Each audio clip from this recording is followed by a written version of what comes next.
Good morning, everyone. Welcome to Home Built Workshop. Welcome to Wednesday Live, where, as you guessed it, we're live, hanging out, having a good time, talking about shop stuff. I'd love to hear what you guys are working on.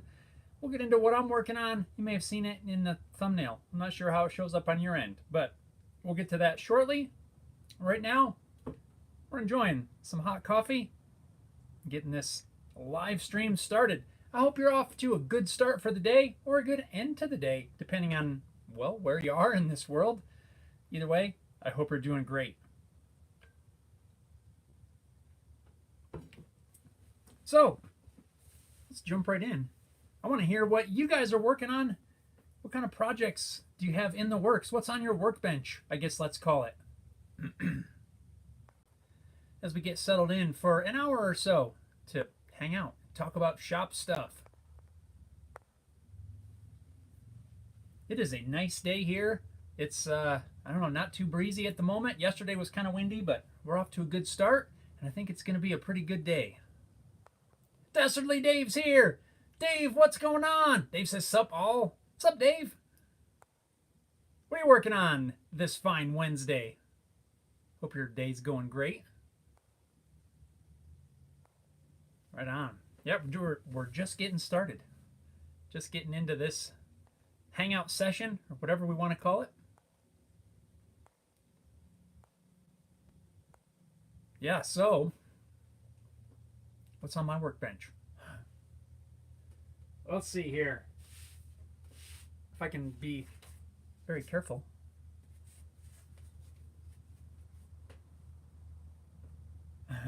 I'm working on guitar parts. I have started in on acoustic guitar number 2. This, so far, I've got the plates jointed and roughly cut out, and I'm working on final thicknessing them. And yeah, it is underway. Although it's a little bit slow going at the moment, and we'll get to that in a second. Let's see. Dave says mowing. Did you check into a mesh system? Yes, Dave. I've been doing some research, trying to decide what system I want to get. Just trying to weigh the pros and cons of everything. I'm one of those that tends to probably over research things before I actually make the purchase. Raise your hand. Who else does that? Hit that thumbs up button if you're one of those people. Yeah, I spend a lot of time reading reviews and weighing specs, pros, cons, all the stuff. But yeah, we were talking about it after dinner last night, and it's definitely something that we're going to do. I just have to, like I said, I got to figure out exactly which system I want to get. So I haven't quite narrowed it down. I think I know which way I want to go, but I have yet to hit the buy button. But soon we'll be doing that.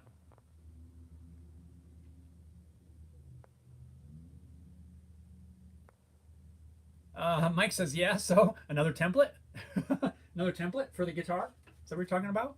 No, I've started in on acoustic guitar, number 2.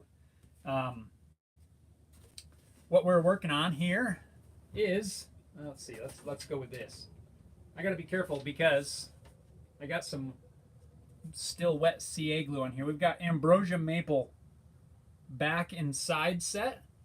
Ambrosia maple has those little beetles that dig the holes in there, and I've just gone through and I've filled them with some colored CA glue, and I'm just waiting for it to dry, which has been a slow process. I'm trying to not use accelerator because I don't want it to like foam and fizz and bubble up. So I'm filling it and letting it dry, sanding it down, then I got to fill it again if there's still some pinholes. So this has been taking a while. I've been trying to get these filled for probably the last day and a half. So it's kind of slowing me down a little bit, but once this is taken care of, then we are off to the races, as they say. So working on this. This is not to final thickness yet, but I think it's going to look, that is going to be cool. Pretty happy with the book match on there. This is gonna, I think this is gonna turn out really neat. So I've got that, and then I've got the top. I gotta double check my measurements, but this is almost to final thickness. I don't know if you can hear this or not. I don't know how that comes through, but I like the sound of it. Port Orford cedar. So yeah, it just in the prep stages right now. So trying to get trying to get all the pieces ready to go so we can really move forward. I'm waiting on like kerfing and all that sort of thing to show up. Should be showing up in the next few days. It's a few supplies I need to order yet. I still have to get some brace material. But yeah, it started. It is underway. Dave says, nice start. Mike's laughing at me. Mike says, ha, good morning. Good morning, Mike. Dave says, I'm with you on the over-research. Yes, I do that. Mike says, mesh, meh. Just dig the trench. I know, that would be the best option, but or the most reliable, I should say. It's doable, not 100% feasible for different reasons, but I mean, it's a last resort. It's definitely one that would work for sure. Robert's here. Robert says, hello, peoples. Hello, Robert. How are you doing today? Scott says, sounds like a bass drum. It does. Whoa. Is that an airplane coming through the yard? Scott says, sounds like a bass drum. Yeah, I like the sound. It's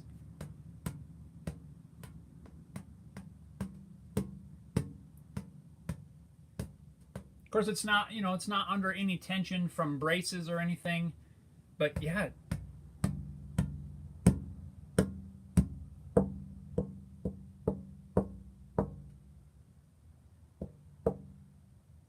It's got some cool overtones. And even before, just with the plates jointed and glued up, I could hear some really cool sounds just by handling it. And now it's pretty much to thickness. Where's my calipers? I don't know what I've done with them. I was going to measure it for you. It's almost to thickness. Might even be at thickness because I'm pretty happy with it there. It's got a pretty good flex to it.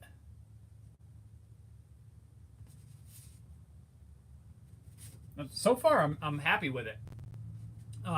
Once I finish filling all of these, getting all these little bug holes in the ambrosia maple filled, I'm going to be ready to really start working on the rosette, and I'm trying to figure out which way I want to go with the rosette. So I think I might try a segmented rosette. Or have you seen where you cut a bunch of little pieces at an angle and you glue them all together like a radial rosette? I think that's what I'm going to try to do.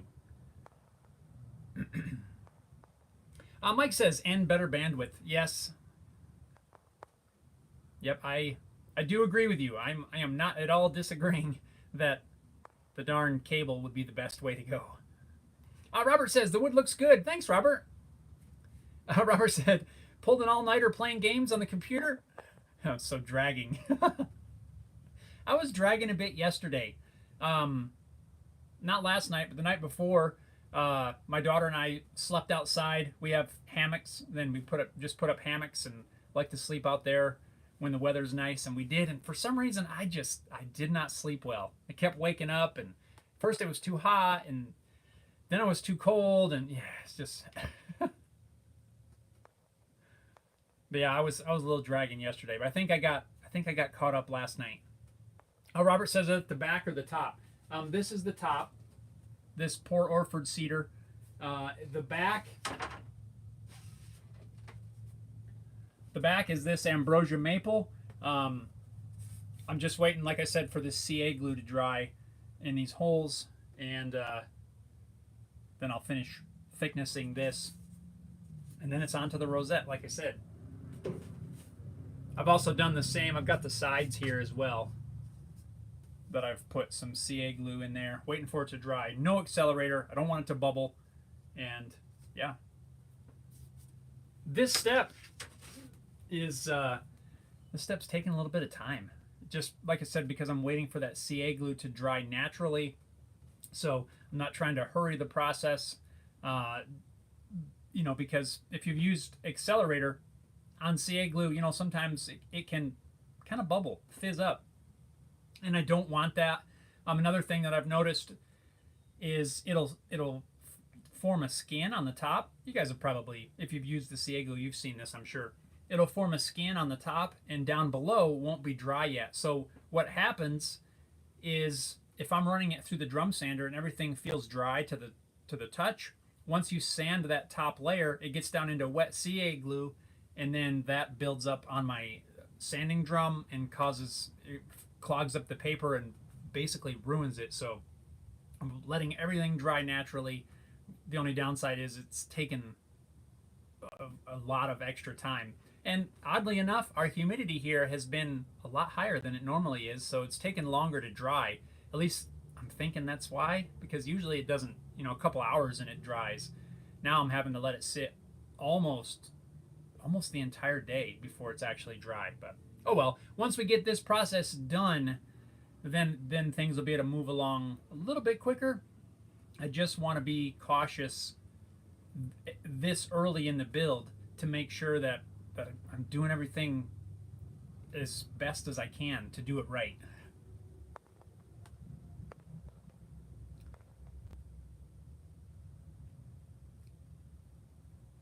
Mike says, hearing cool sounds out of the boards, probably little bugs chewing through the wood. I should go back to bed. This one the glue's not quite dry yet. I don't know if we got what we got for. Yeah, this one doesn't. It's still a little bit thick. It doesn't really have a great ring to it just yet. Once I bring the thickness down, I think that ring should probably come back in a little bit.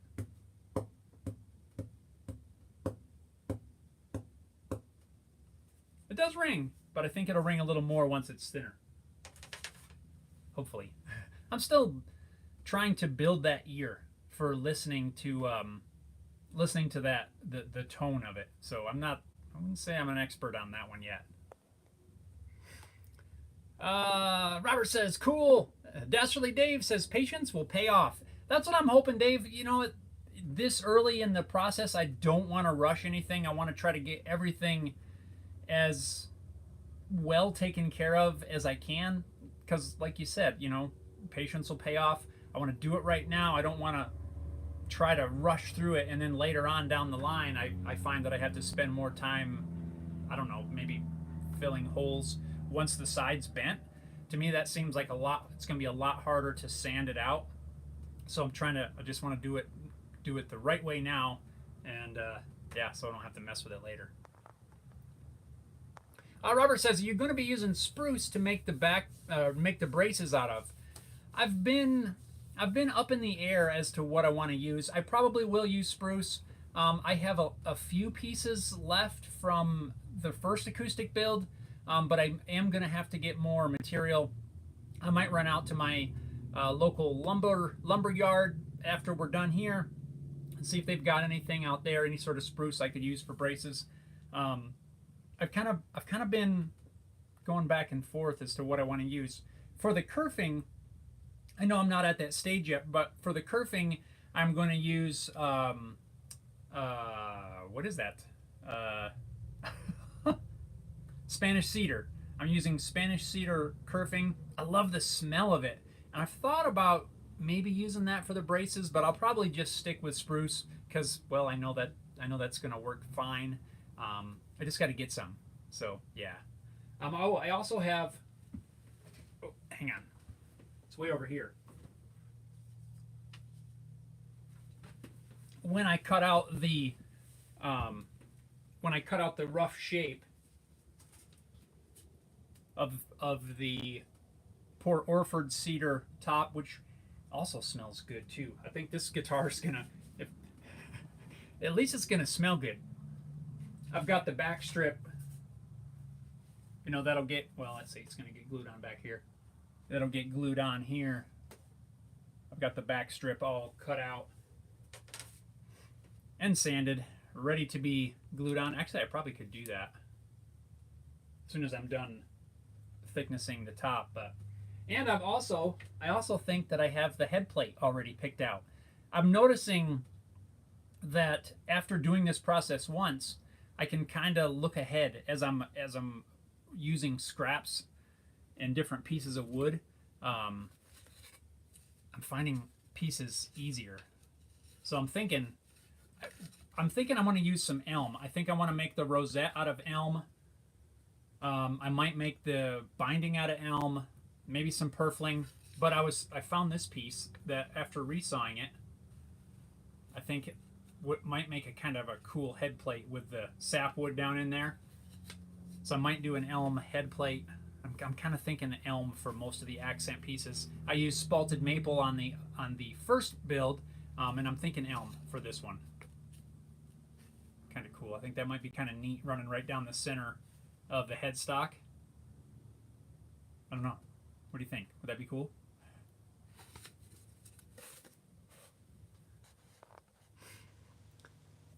Scott says, did you say you were in the Springs? Yes, I am. I'm just outside of the Springs. So basically in the Springs. Scott says, there'll be no moths in that guitar. I mean, hopefully. There's actually none in here at the moment, which is kind of odd. Are you in the area as well? I feel like you told me that before. Yes, the moths. For those of you that are not in this area or any path of the migration for the Miller moths, this must be a resort town, vacation stop for them or something, because every spring the Miller moths swarm in and they're everywhere. In the shop, in the house, in the car. You stop at a red light, after your car is sat overnight, and the moths are swarming out and the birds are swooping in, and they're they're annoying. Some years are super bad. This one was, at least for me here, wasn't horrible, but I've definitely seen less. It wasn't the worst, but it's kind of maybe mid. But yeah. So, Scott, I don't know. Hopefully there won't be any moths in this one. Scott's in Grand Lake. Gotcha.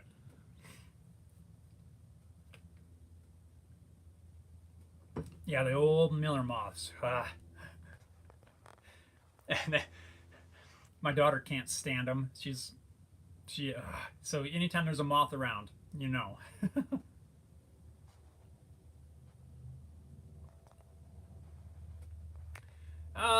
Backwoods Boy Small Engine says, good morning, Homebuilt Workshop. Good morning, my friend. How are you this fine Wednesday?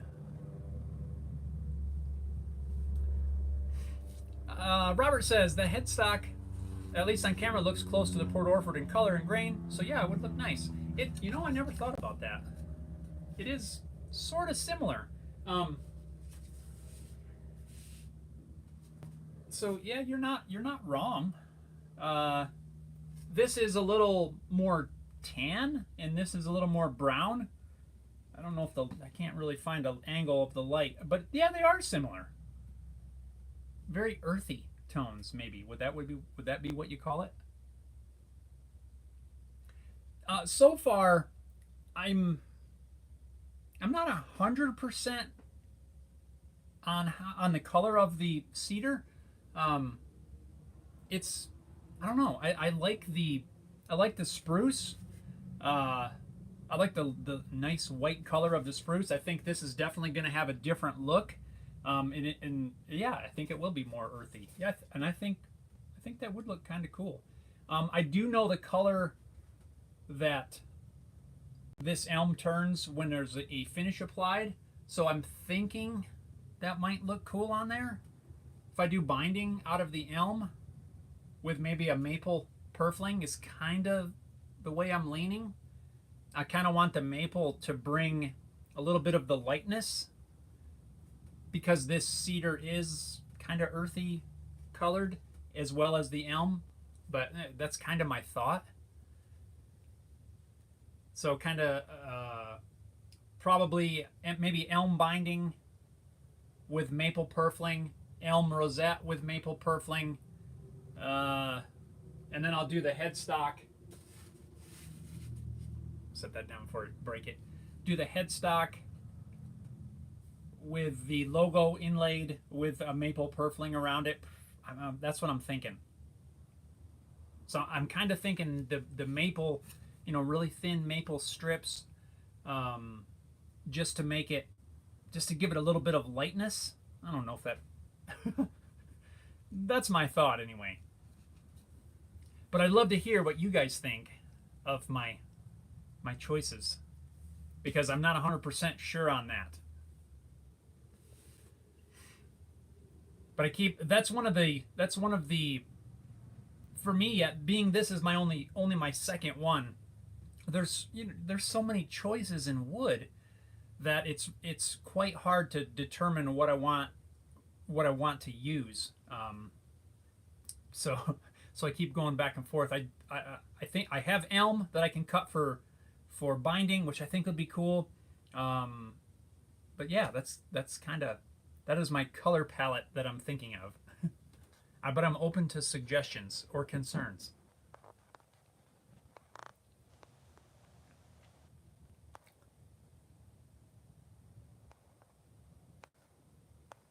Backwoods Boy says hello all. Scott says that looks good. Thanks, man. I think it's gonna turn out pretty neat. And Paul's here. Paul says morning. Trying to stay in here this week. Well, I hope you're able to stick around with us, Paul. How are you doing today? Backwoods Boy says, I'm doing good, my friend. How are you today? I'm doing good, too. Little sunny morning. Temperature's really nice. We got some hot coffee here. Working on some guitar parts. Things are going pretty good. Robert says, with seeing them side by side, the differences are more noticeable, but they still will look good, I think. I think so, too. There's only one way to find out, right?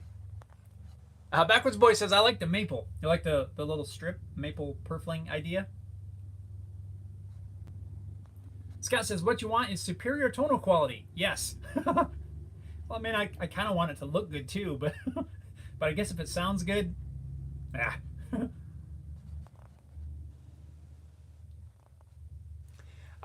Pip says, sorry to change the topic, but have you tried StewMax Z files for fret crowning? Pip, no worries. It is an open topic discussion. Doesn't matter what we're talking about. You got a question? Throw it out there. We can change. We can go from one extreme to the other, which that's not an extreme, but don't be afraid to throw out another question, even if we're on a roll with something. No worries there. The StewMax Z files. I have not used the Z files. I do use their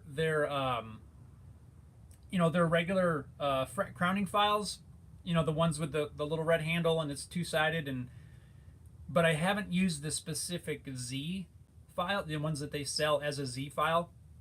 I've got their fret crowning ones, and I even have those, the little shorty ones that they released, I don't know, 2 years ago or something.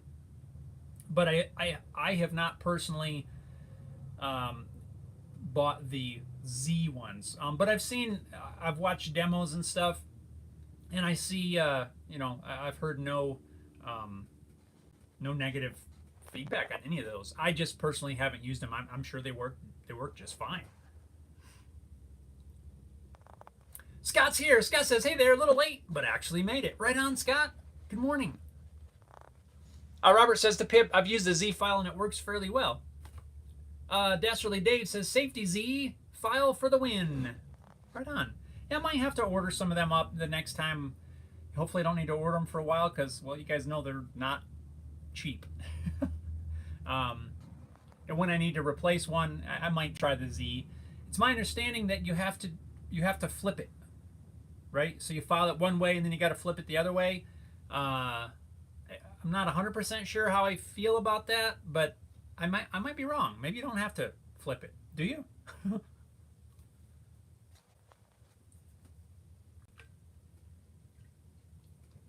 I kind of like the regular one, so you don't have to. You know, it's just one direction. I'd show you the ones I have, but they're not in here. They're in the house at my little setup bench.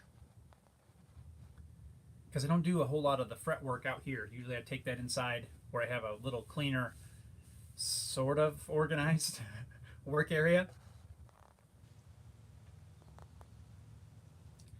Pip says, so you've just used the centered short version. Yeah, that's what I would call it. I have the longer one with the red, the red handle, the longer file, and I also have the short one. They're both the centered one. I have the ones with the red handle in a couple different sizes, and then I have the little shorty one. And I think, what is that one? What do they have? Is it 300 and 600 grit?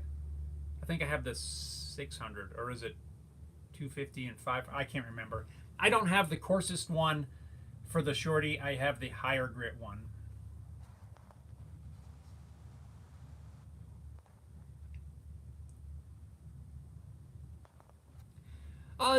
John's here. John, what's going on? John says, hi, haven't seen you for a while. How did the guitar turn out? You were working on soundboard top when I last seen you. Was that the acoustic last year that I built, I believe? It turned out great. I've got a whole series of videos on the channel documenting that whole build process, and it's going to be like deja vu. If you haven't seen one since the last acoustic, if that's the one you're talking about, I'm starting on another one. I've got the soundboard top here for the next acoustic guitar.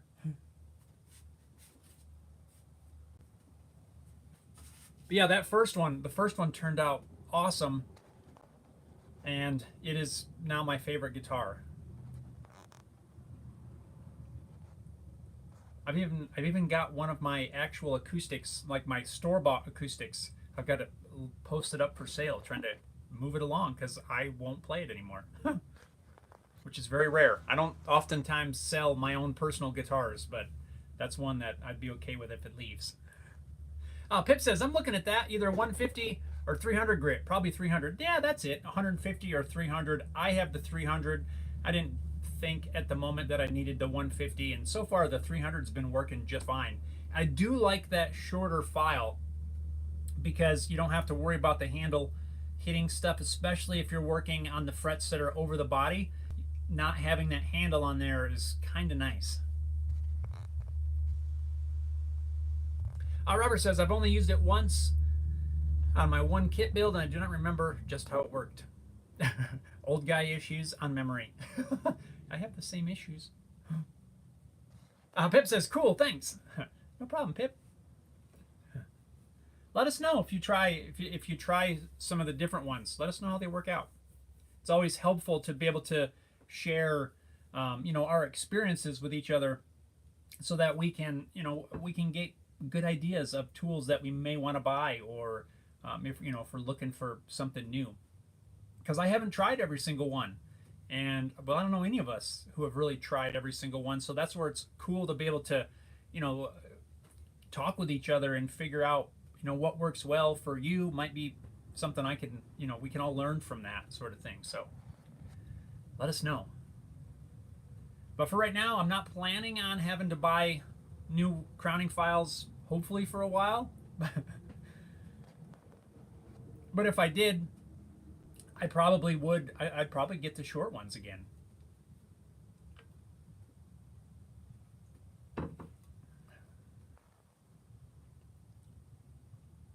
So Paul, hopefully you're still with us. I have the top glued up, rough cut to size. It's oversized. I'm still filling a few of those little pinholes. I'm using some tinted CA glue, letting it dry, and it's not quite the thickness yet, but it's getting close. We're gaining. I think that is going to look sweet. We're getting there. We're underway. A little bit of as I mentioned earlier, I don't think you had tuned in yet. It's taken some time getting these things prepped, because I'm trying to I'm filling all these holes, letting the glue dry naturally, which is taking forever. I don't want to use the accelerator because I don't want it to bubble. But we're getting there. As soon as I get these filled, then it's on to thicknessing, and these plates will be ready to move on for a rosette. So we're working on it, man. Harry Dude's here. Harry Dude says, "What's up?" Late again. Sorry, sir. No need to apologize, my friend. Welcome. Hope you're doing good. How's Australia? Are you guys in the cold now? Are you like cranking the heater all the time?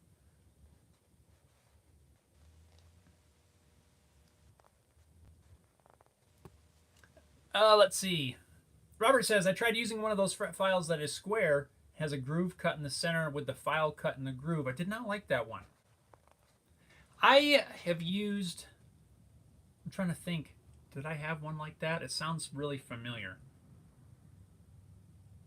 I don't know if I have one. Maybe I had one very early on. But yeah, I've seen those, and I've also, I'm sure you guys have seen, those ones that are like offset where the handle's way up and then it kind of goes down. Those look awkward to me, but I've not used one, so I'd love to hear if any of you have used that style. Is it weird? To me, it looks awkward, but it might not be. I'd love to hear your experiences if you've used one. I don't know if those are diamond or they have actually file cutters in there. Maybe you can get both. Harry Dude says cold, rainy, wet, miserable weather. Not happy. I'm sorry. We've been pretty decent here. It's it's still crazy to me to think about how our seasons are opposite. I mean, I get the whole Earth rotation hemisphere thing, but it's just wild that we can be hanging out and you're on the completely other side of the world in a completely opposite season, but yet we're still hanging out via this interweb. It's crazy to me. Anyway, I hope you're doing all right, staying warm. And what are you working on? What's on the workbench today? Scott says, I just wish there wasn't so much waste created with building guitars, whether it's wood, scraps, or miles of paper tape. Yes, there are there are a lot of scraps. What do I do with those? I've already got a small pile started from this build. I don't know why, but I end up saving a fair bit of offcuts and stuff just to use, if maybe I gotta make a repair or something along the way and I need a piece of the same wood. I don't know what would really prompt that, but I usually try to keep all the scraps together while I'm in process. And yeah, I've already got, a small stack going. But I don't know how you could avoid that really. Just by very careful cutting of the materials.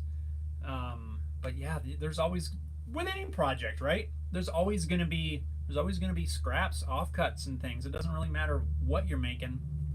But I will say this: I think, now, granted, this is only acoustic guitar number 2. I feel like that there's less waste on an acoustic than on a solid body. Maybe because the materials we're working with are really so thin and small, right? If you think about cutting the waste, out of here, it's only, an eighth of an inch or so thick. It's not an inch and a half, inch and 3/4 thick chunk of wood. I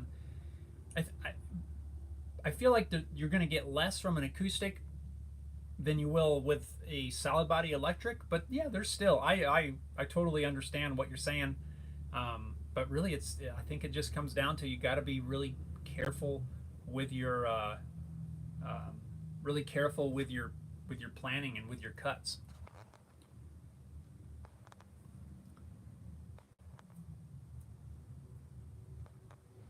Almost knocked stuff over. Robert says, I thought the same thing about the ones with the offset handle. Looks like it would be difficult difficult to control. That's been my thought, but like I said, I've not used them.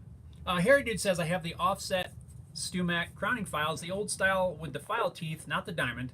Actually pretty comfortable to use, especially when using on the upper frets. Now that, I can see that because you're up away from the instrument. But is it hard? Again, I've not used that style, no matter the brand. I haven't used any of the offset ones. Is it hard to maintain? I guess it probably wouldn't be, because that almost feels natural. To maintain the radius on the fretboard, is there any special care that needs to be taken there? Ah, see, that rhymed. Paul says, I turn most of my nice scraps into turning blanks, pen blanks. Cheaper woods go into a bin for firewood in the winter. Also use the sawdust to make burn logs. Yeah, see, now that's a great use of scraps.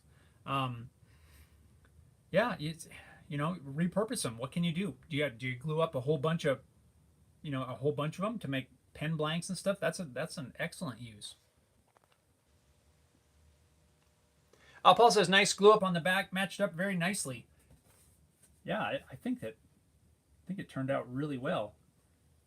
I mean, there's one, like right here, it's perfect, but then it shifts just a little bit. You can see it right there, but I think that's just the grain, you know, the grain shift in the board. I had to choose which spot I wanted to match up, and I couldn't make all of them match up, so a little bit of give and take there. But I think it's going to look awesome. And then if you look at what will be the inside, you know, it doesn't line up at all. Really. It's crazy how it's that much difference. I think that's just cool. That's just a cool look.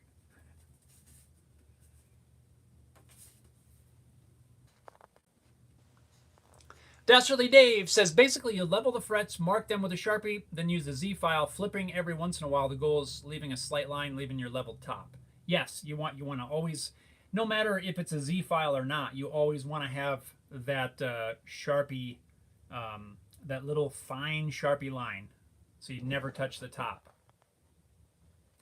When I'm leveling frets, the only time I ever touch the top is when it comes down to polishing. You know, I lightly go over the whole thing using several grits of sandpaper up to about 2,000, and then hit it with a polishing wheel. So that's the only time I ever touch the top, is with the higher grits of sandpaper, just to blend everything in. It probably changes the radius a microscopic amount, maybe, but I've not had an issue doing it that way.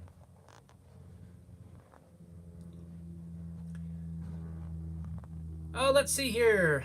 Ritesh says, have you made a video on neck angle? Can you tell how to use it? Now, are you talking about neck angle on an acoustic? If so, yes, it is. It's not. I don't have a video specifically about that, but it is part of. I believe I covered that to some extent in the video, one of the videos on the acoustic guitar building that I built last year. I have a whole playlist of that. Oh, you said neck angle on electric. I typically build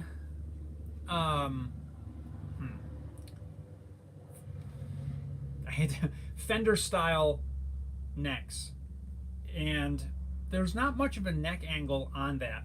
There have been a couple times where I have had to put a slight angle in order to get the bridge to sit where I want it. You know, sometimes you might have to shim a neck, and I've done that as well. But if I can, I like to angle the heel. I don't have a video specifically on neck angle. Probably mainly because I typically build mine flat. The pocket, the neck pocket is parallel to the surface of the body. I don't do like a Gibson style. I don't use tunematics. I mean, if I used a tunematic, I would have to angle it. I believe that it's somewhere around, don't quote me on this because I have not prepared with my numbers for this question. It's like at 1.5 degrees or something like that. Gibson sets it back. You guys that know, feel free to correct me. I could be way off on that. But really, it just depends on depends on what bridge you want to use. If you since you use if you're using a Tune-o-matic style bridge, they typically sit so high above the body that in order to get the action correct, you have to angle the neck back, because if you were to draw it out on paper, which really is the best way to determine your neck angle, you really should make a full-scale drawing. If you're building a guitar from scratch, maybe something you've not done before, you draw it out, then you can pencil in everything and determine exactly the angle that you need. Let's see. Ritesh says a bridge with saddles, Fender style. So if you're doing a Fender style neck, you can probably make it work just fine with no neck angle. That's how I build mine. The only thing you really need to account for is, how deep to make the neck pocket. And typically, I believe that's about 5/8 of an inch. 5/8?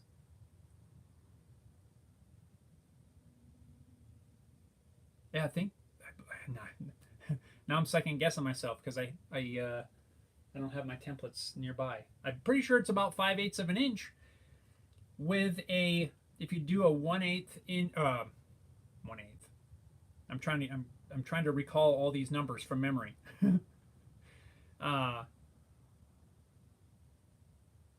Hang on. If you do a standard depth Fender style neck pocket with a sort of standard thickness neck. Now what I do for the thickness on my necks, I do a 3/4 inch. The wood on the body, or the wood on the neck, is 3/4 of an inch with a 1/4 inch thick fretboard before it's radiused. So my goal is to have a 1 inch thick neck. And then when that is set into the neck pocket, you're sitting, what is that, 3/8 or so above the surface of the guitar. Then when you use a standard, standard Fender style bridge or a something other than a Tune-o-matic, it's usually right where it needs to be. It's on the rare occasion that I need to make adjustments from there, but yeah, you shouldn't have to do any sort of neck angle on a Fender style neck. So I honestly wouldn't even worry about it. It's not until you get into using a Tune-o-matic style bridge where you really need to mess with that. It's, at least based on my experience.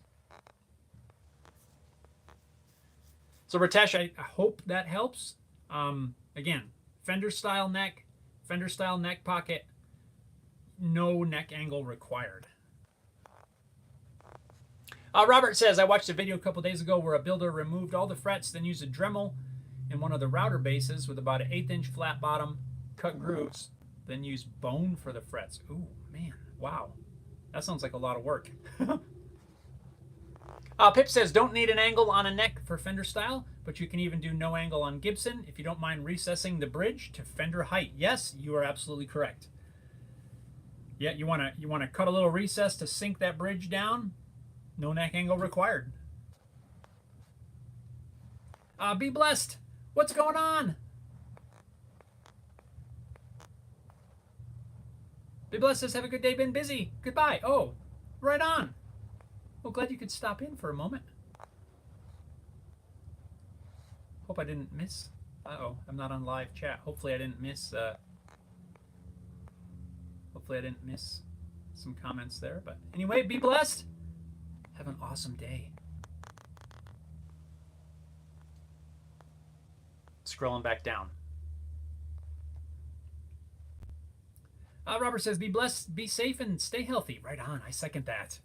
Ritesh says, what are the different methods on angling a neck except using a shim? There's a couple different ways you could do it. So the first would be to angle the neck pocket, right? You'd have to, however you cut your neck pocket, I would imagine with a router and a template, that's how I would do it. You would shim, let's say, you would set your body. I'm just kind of rolling through how I would probably go about setting this up. You'd set your body, clamp it to your work table, and then when you put your template on there, you could prop up the back of the template so that your neck pocket is at a bit of an angle. You'd have to carefully measure the angle, maybe a digital angle finder, a protractor, something like that, where you can accurately measure. Prop that template up a little bit, secure that, and you could route your neck pocket at an angle. But something else that I've done is angle the heel of the neck where it actually contacts the neck pocket. So I've left the neck pocket flat, completely flat, parallel to the top. And then when you set your neck in there, how can I demonstrate this? I need a pencil. So I don't know, hopefully this will make sense. Let's say this is your neck, a very miniature version of your neck. And you have, I'm going to kind of draw it on here. So,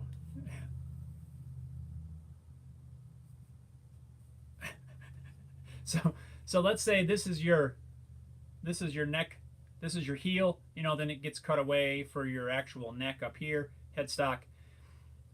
This would be flat normally, but if you needed to angle it, what you would do, I'm going to exaggerate this. So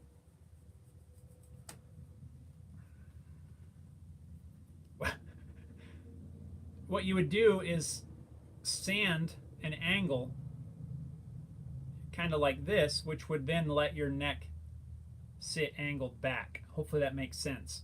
And the way I do that is I would take let me find another piece here. Well, we'll just do it on here. Let's say this is the bottom of the neck. Here's your heel right here, and your bolt holes would bolt on. And I need it to angle back. So you don't want to take any off at the very end of the neck. You want to take some off up here at the end. So what I do is I go in with pencil and I put some pencil lines on there. I suppose you could chalk it up as well. And then I'll use a very flat sanding block, and I will sand with the pressure towards the top, towards the pressure pointing towards the headstock end of the heel. It's a weird sentence, headstock end of the heel. What I want to do is sand away this material up here, but still just leave the pencil mark at the end. That way I know that I've only removed material from the headstock end of the heel. And what that does is it sands an angle in there so that the neck will tip back. And I've done that on a couple instruments when I need to fine tune the action, and I don't really want to use a shim. I don't have any problem with a shim with a bolt-on neck. It's not an uncommon thing to have to shim a neck, but if I can avoid it, that is what I would do. And I have done that on a couple of necks where I just couldn't get the action quite where I wanted it. I just sanded away. Dead flat sanding block, very carefully. Take your time, and you want that thing to taper evenly from the end to the back edge, just leaving a little bit of a pencil mark at the end. You don't want to change the overall height. If you sand at the if you sand too much material away at the bottom edge of your neck, then you're going to change the height of your neck, and you don't want to do that. You only want to change the angle. So the only way to do that is to leave this untouched and sand this other material away. I hope that helps, and it's kind of a crude example, but hopefully that helps you out.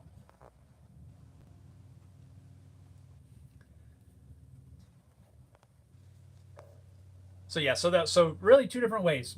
You angle the neck pocket by shimming a template and routing it, or you just sand a slight angle on the back of the neck. If you're going to do that, another thing, you've got to make sure that you're removing material evenly on both sides. If you remove too much on one side, it's going to cause your neck to sit in the pocket tipped. You don't want that either. So you got to be nice and even in order to bring it down without tipping it, because that could really make it tough. So Ritesh, I hope that helps. Scott says it's a beautiful day up here in Grand Lake. I have some work to do on our motorhome so we can hit the road. Happy I was available to check in this morning. Everybody have a great rest of the week. Well, Scott, you have a great week too. Get that work done on the motorhome so you can travel away. Be safe traveling too, but enjoy it. It sounds awesome. We're still trying to figure out if we're gonna be able to make it traveling anywhere this year. I'm not sure yet. We haven't fine-tuned any plans. Might try to get out and about and do some local stuff, or at least some, day trip kind of things. I don't know yet. What are you guys doing? You guys do anything special in the off season, summertime or whatever? Robert says to Scott, have a good one. Right on. Ritesh says, good explanation. Clip this video and neck angle video is done. That's true. Cut that out and throw it up there.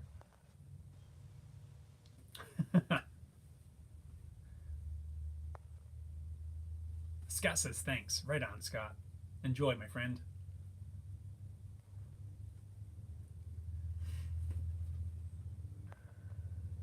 Right on, guys. What else? Got any other questions? Have you guys noticed? Have you come across any of the shorts? I've been trying to do a YouTube short, every day this month, which I think I missed one day, but I got 2 of them. I think I'm putting up to make up for that day. Just a bunch of Q&As, different questions and things. It's been kind of fun. I probably won't keep doing it every single day because I got to remember to do it. But that's been kind of fun. Just quick, short Q&A answers, and yeah. I don't know why I got the idea to try it, but yeah. Paul says I normally don't watch shorts. You know what, Paul? I don't typically either. I don't know why.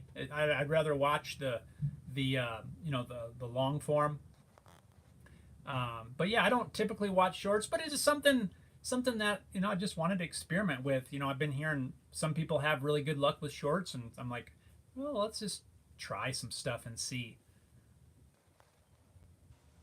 Sam's here. Sam says, dang, YouTube, they're so annoying.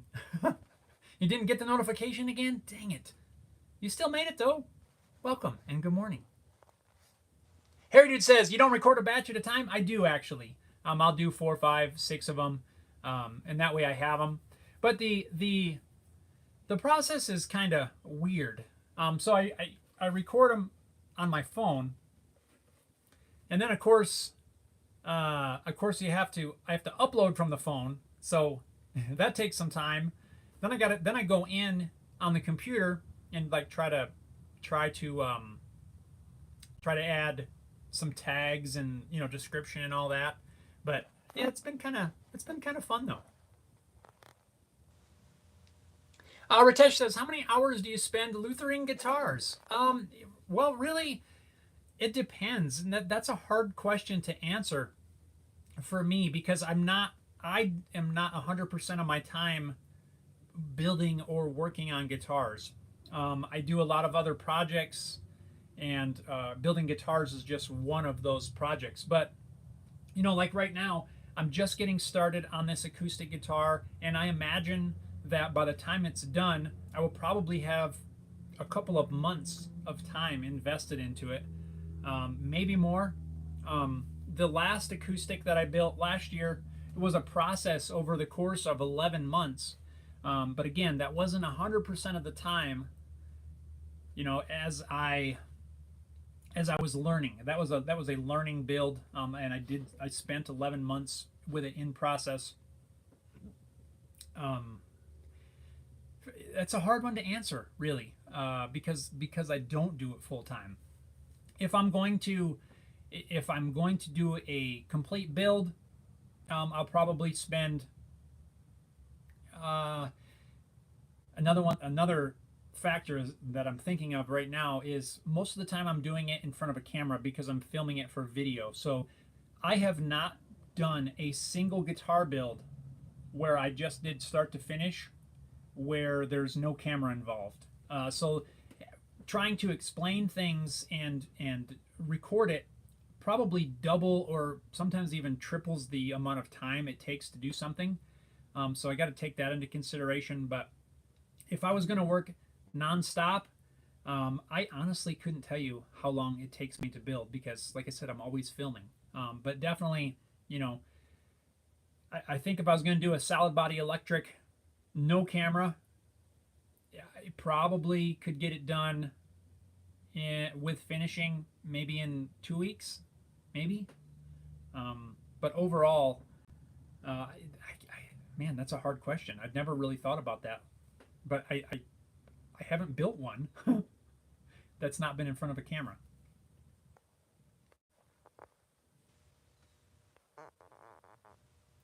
So Ritesh, I'm sorry. I guess I don't have a great answer for that question.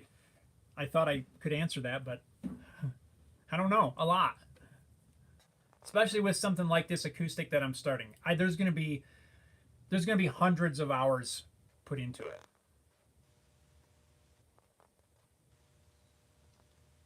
Sam said I made it late. No worries. No worries. Scott says, but your shorts contain a great deal of info and is limited to one question. Others try and jam an entire video into 60 seconds. Yeah, you know, I've kind of been liking the question. You know, just taking the question, answer the question, and that's it. And, you know, that way you're not locked. You know, if there's other questions, I can make a whole nother video about that. And that's the kind of the thing that I've been liking. You know, and I'm glad to hear that they are information filled. Yeah, I don't want to try to, you know, take a acoustic guitar build. Can you imagine if I took, you know, 17, 18 episodes and tried to edit it into 60 seconds? That'd be nuts. Sam says I got some LED conduit for my Philips Hue. Conduit's aluminum. Right on. That'll be cool. So I got a question on that. If you're putting the LEDs in conduit, what is that? Like, isn't it covering the lights so you can't see them? Or are you just trying to protect while you're running them somewhere? Ritesh says, what is the cost difference between a guitar made by Guitar Giants versus a local luthier made guitar? That is a good question. And I think that's one that I might take. I'm going to screenshot that. And that'll probably become a short as well if I can answer that in a short. Let me see if I can screenshot this because that's a great question. So in almost every case, I'm trying to be as careful with words as I can. In pretty much every case, a handmade guitar is going to cost, this is tough. An assembly line guitar in a lot of cases is, I might even have a hard time saying that. Why? The factories are made to batch these instruments out as fast as they can. There is likely much less quality control, even though they have their processes pretty well ironed out. So they can do it a lot cheaper because they're mass producing these instruments. With some exceptions, of course. You know, they have certain ones have higher models or custom shop type builds where you will pay a lot more for that. But a regular off-the-shelf guitar is likely going to be a lot cheaper than a custom commissioned build. There, I said it. And the main reason for that is craftsmanship, right? Those of us that build instruments, we're not production factories. We're building one-off custom creations that, and we can personalize them to the buyer's specifications in a lot of cases. So having a guitar handmade does not mean you're going to get it cheaper. That's not the case. And I still come across people that feel that that should be the case, right? I'm not buying that Gibson. So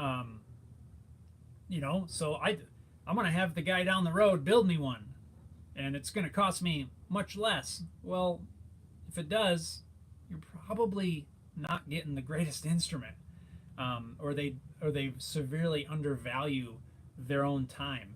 I don't think I've ever really tried to express this in words, so I'm sorry if I am circling back around. But a truly handmade instrument by someone who knows what they're doing should be charging appropriately for their time, for their materials. By building an instrument by hand, okay, this acoustic guitar that I'm starting on right now, it's only number 2. I've done a lot of solid body electrics, but acoustic guitars I'm still learning. But seeing the amount of steps that go into building an instrument like this, there's no way you could sell it for, a few $100s. There's absolutely no way. And, like I said, some people that don't quite understand the concept of handmade feel like, oh, I'll just have my neighbor make it. It doesn't. I don't know how to elaborate on that. So I'd love to hear you guys. Let me know what you think. Cost of a custom handmade instrument where the builder spent who knows how long developing their skills to build an instrument versus a factory who, granted, still had to spend a lot of time developing their mass production techniques and things. There's still a lot of time involved. But I can't batch out a ton of guitars and sell them for prices that Fender sells them for, right? Even look at their Squier line, and I own a Squier. What's an early '90s Japanese Squier, but there's no way that any of us who build guitars could build one and sell it for the price that a Squier sells for. You just can't. And if you are, you're not making any money. Like, you're probably losing a lot of money.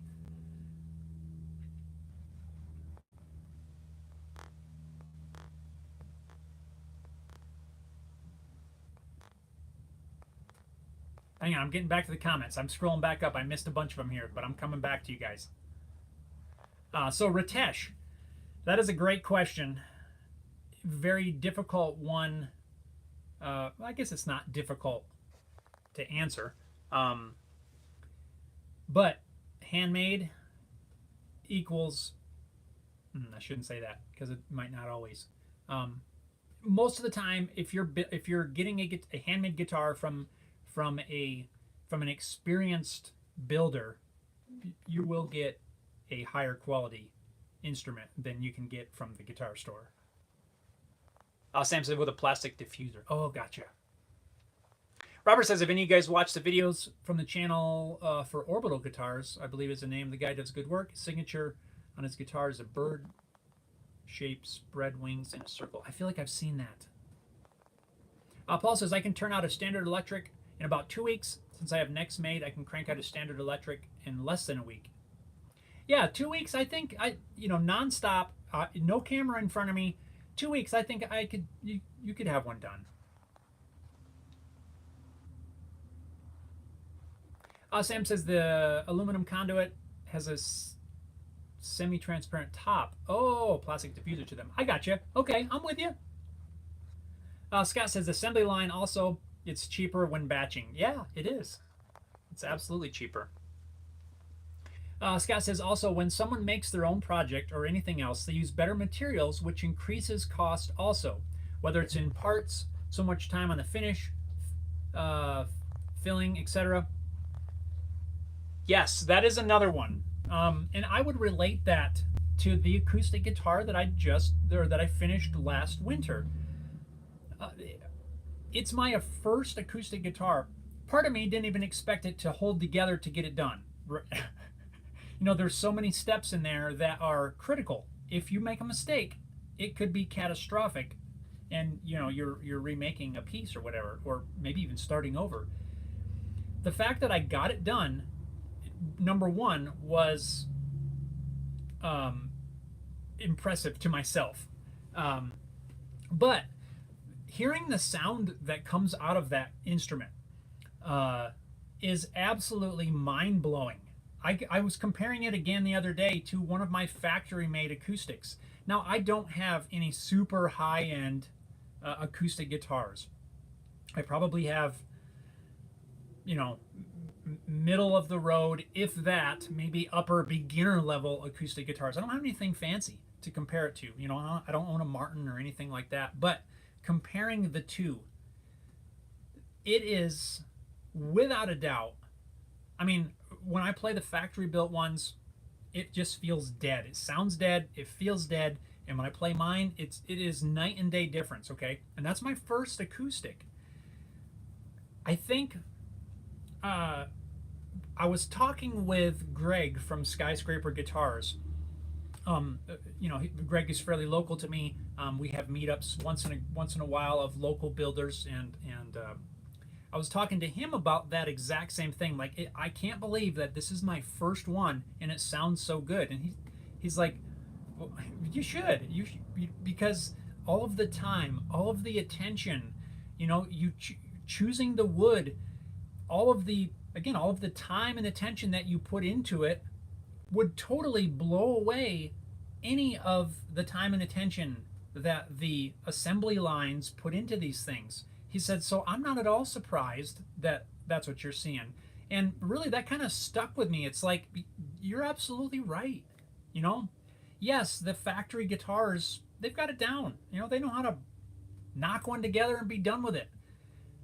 But they don't put the time and attention. And even though I was learning on that build, and I wasn't 100% sure of a lot of steps, I still put the time and attention to detail and tried to make it the best as I could.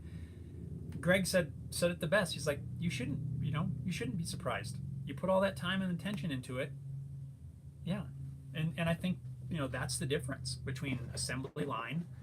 You can choose the species. You can choose, all of the stuff for it. You put all of the time into it. Heritage says bigger guitar companies have access to better pricing for materials, hardware just for bulk. True. Production machinery cuts down on human labor costs. Yes, absolutely. And yes, I do have a CNC machine, and I'm slowly working on the base design to be able to cut that out on the machine. I've got it all drawn up now. I could cut out a template, go to town with the router, and build this guitar. But I want to try to get it down to where I can just load the wood on and see if I can sort of batch produce it. I don't know if I'll do a batch, but these guys have, if you've seen any of the factory tours, they've got machines where they'll jig up, several bodies, several necks. Everything's automated, and it's really a cool process. But it's just not something that us as local builders can do. Unless you have already, for some reason, a giant, CNC machine shop. Yeah.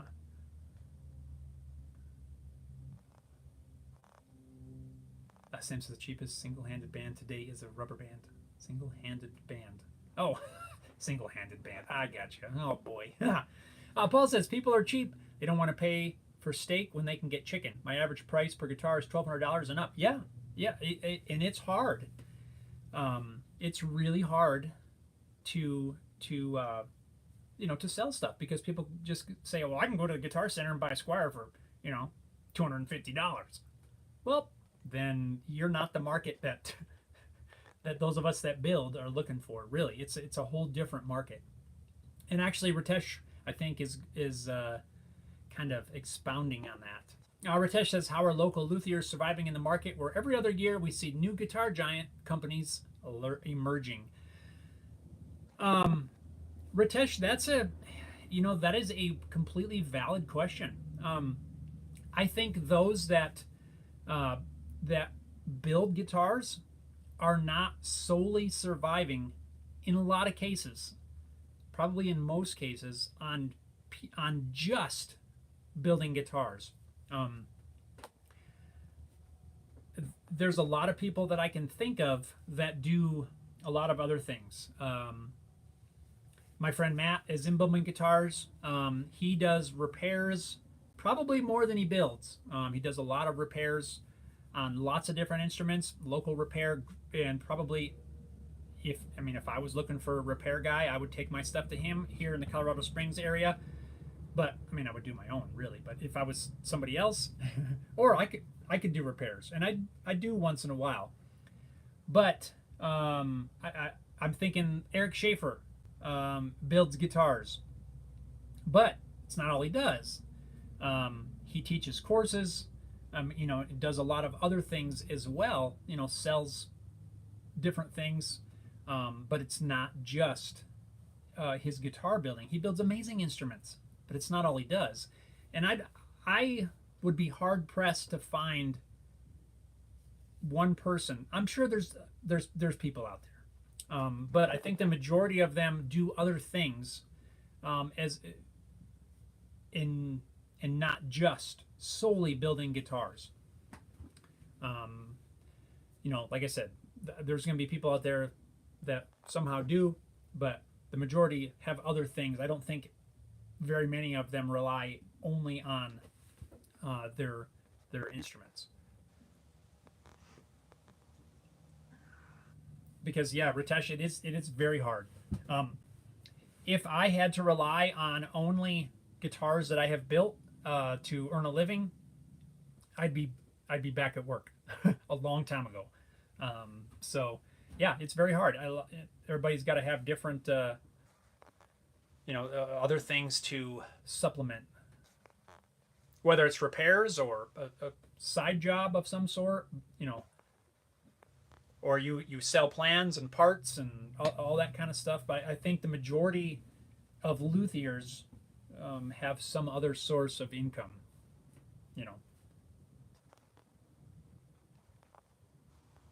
Paul says that's why there's no rich luthiers. Yeah.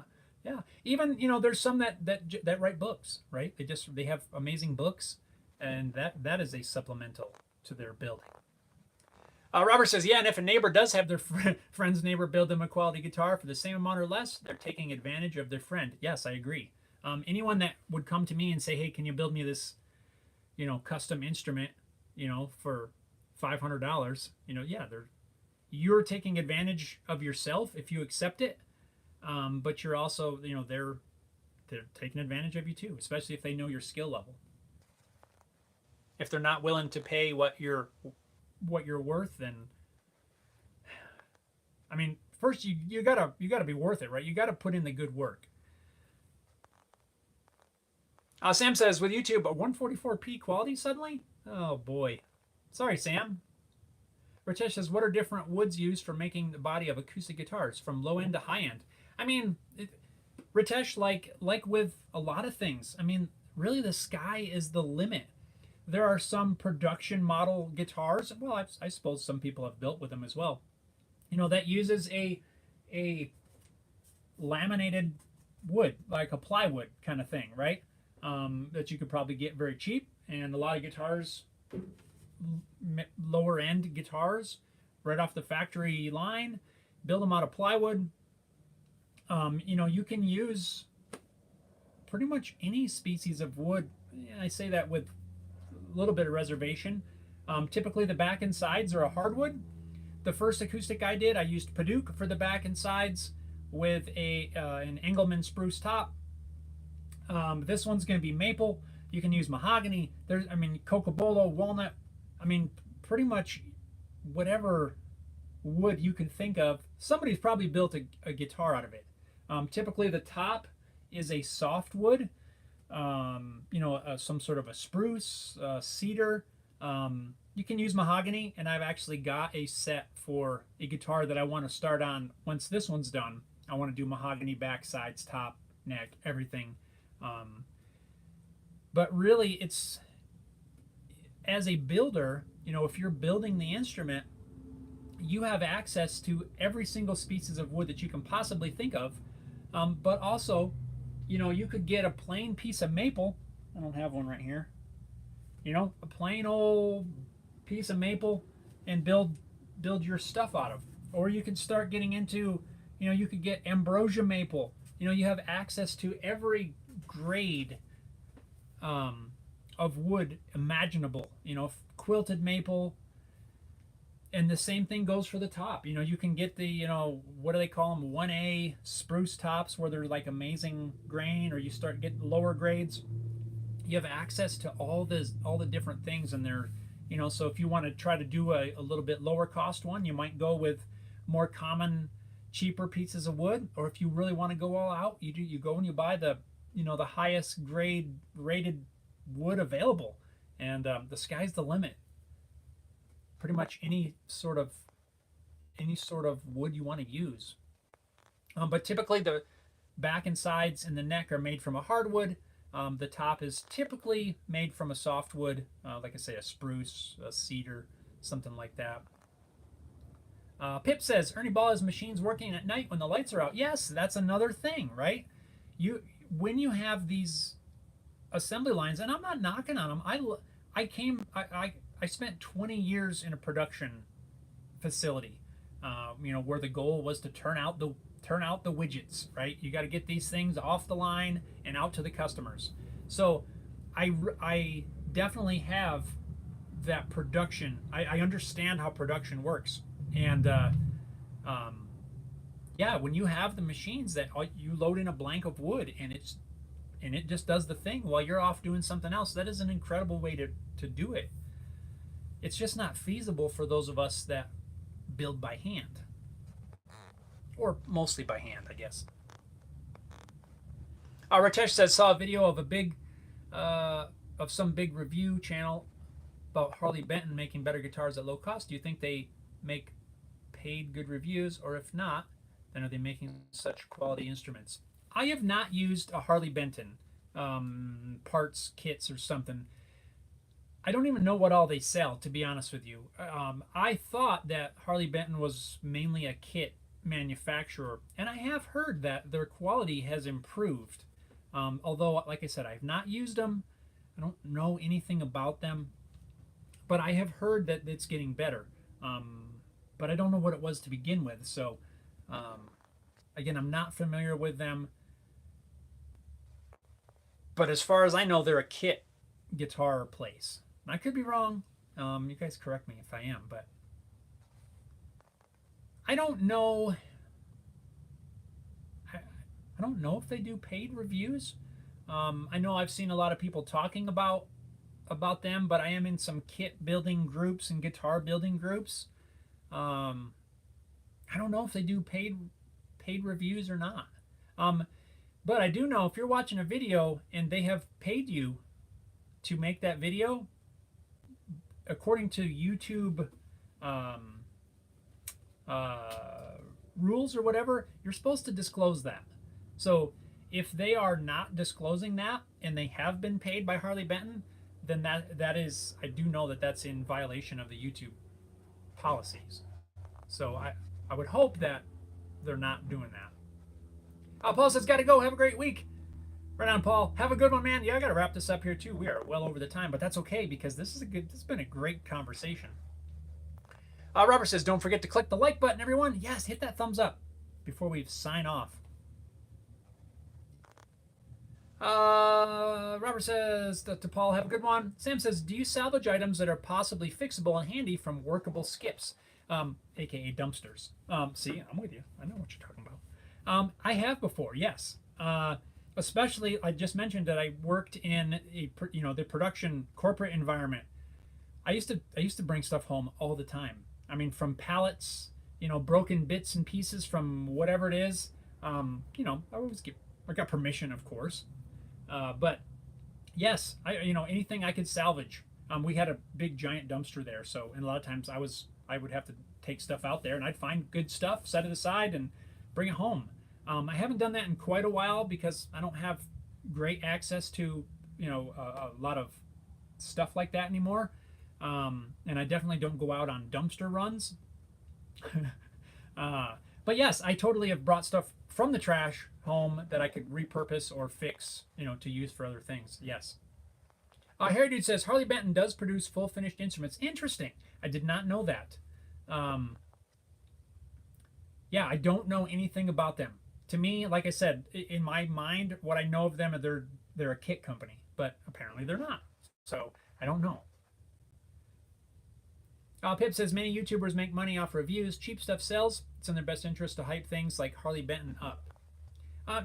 If they pay, you know, I mean, if the money's worth it, if they're paying for those reviews, I guess.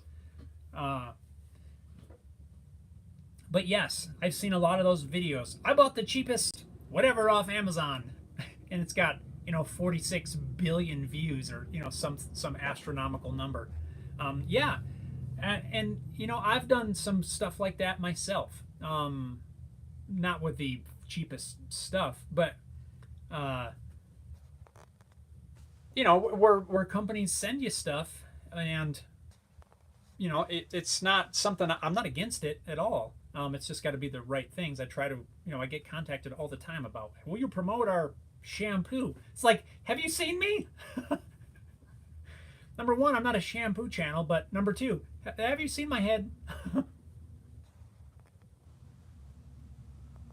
But yeah, almost daily, I'm getting contacted by somebody to promote their cheap something or other. And it is in very rare occurrences where there's something that actually works. One case in point was these shirts that I've been wearing. You know, that was a I don't know what you'd call it, sponsored video, I guess.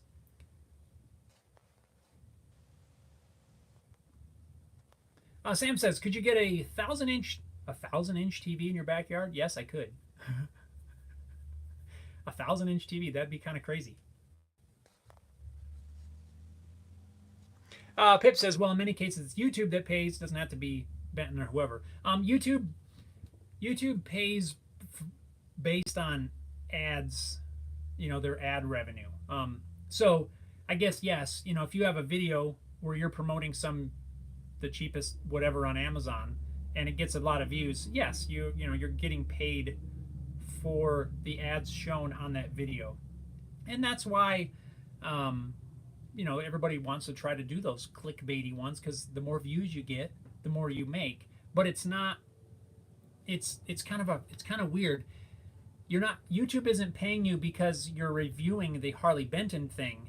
YouTube is paying you because your video is getting a lot of views and they can show more ads, you know, if that makes any sense. Robert says, as long as the review is honest, I don't mind, but some people may not be honest. Yes, I agree. Some people, I know that, you know, if a company offers a certain amount of money, and some do, right? Some, you know, there are companies that will pay the creator for their efforts. And if the number's big enough, I'm sure they'd say whatever.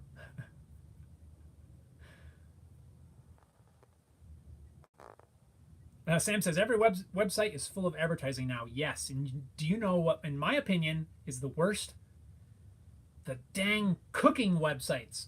They are horrible, in my opinion. I mean, there's ads that run on my website, but I have turned some of them off because I don't like where they show up. And I don't like all the extra pop-ups. There's a couple that you know, but if you try to look up a recipe on there, that's going to be hideous. Good luck finding the recipe.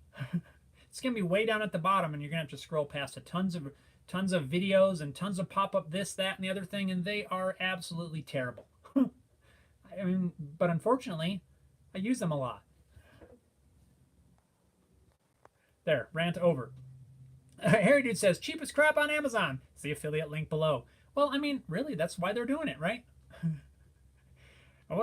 Number one, it's kind of, in some cases, it's entertaining to see somebody using the cheapest whatever it is. But how many people actually click it? I'm sure there's a lot. Hey, I want the cheapest. Oh, boy. Anyway, guys, I got to wrap this up. I got to see if I can get this CA glue dry. Is it dry? Oh, nope. So now I got CA glue on me. That'll be there for the next week. Yeah, we have to wrap this up. Sam says, try ads with body functions showing. Oh, great. Yeah, that sounds terrible. Ritesh says, do you think handmade artifacts will fade in this AI thing taking over? No, I don't. I don't think. I mean, I guess I haven't looked into it as much yet. You know, I've seen AI, I've seen some of the stuff, but until AI can build me a guitar, I don't think it's going to be taken over. Alrighty, right on. Heritage says, take care, folks. Catch you next week. Robert says, everyone stay safe and healthy. Sam says, thank you for the fantastic stream, you legend. Pip says, see ya. Right on, guys. Thanks a lot. If you hadn't already, please hit that thumbs up button. Also, make sure you're subscribed to the channel. If you're not subscribed, just hit that subscribe button. That's all you need to do. Maybe that's why you're not getting notifications. I don't know. But I'd appreciate if I could get your subscription. Anyway, guys, you guys are awesome. Thanks for taking some time out of your day. Stay safe. Stay well. Get out in your shops. Make some cool things. Play some music. Whatever it is. Enjoy. We'll see you next time. Thanks for watching.